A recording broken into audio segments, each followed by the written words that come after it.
હવે આગળ વાત કરીએ તો માળિયા હાટીના ખાતે હોમગાર્ડ સ્થાપના દિવસ નિમિત્તે સાપ્તાહિક ઉજવણી કરાઈ।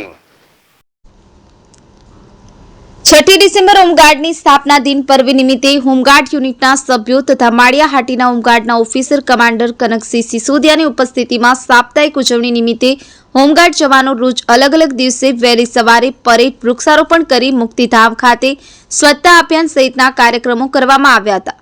હોમગાર્ડ એ જનતા, પ્રશાસન તથા પોલીસ વચ્ચેના સેતુરૂપ છે। દેશના રક્ષણ માટે જેમ લશ્કરી જવાનો હોય છે તેમ આપણા હોમગાર્ડ્સનું પણ વિશેષ મહત્વ છે।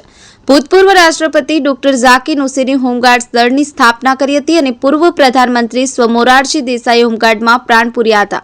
આ દળનું મુખ્ય કામ કોમી હુલ્લડ, યુદ્ધ, ચૂંટણીઓ, વાવાઝોડા, રેલ, ભૂકંપ કે અન્ય આકસ્મિક આફતોના સમયે લોકોનો બચાવ કરવાનો છે। આ કાર્યક્રમમાં હોમગાર્ડ સભ્યોએ ભાગ લીધો હતો। Pratap Sisodia, ZSTV news, Maliya Hatina.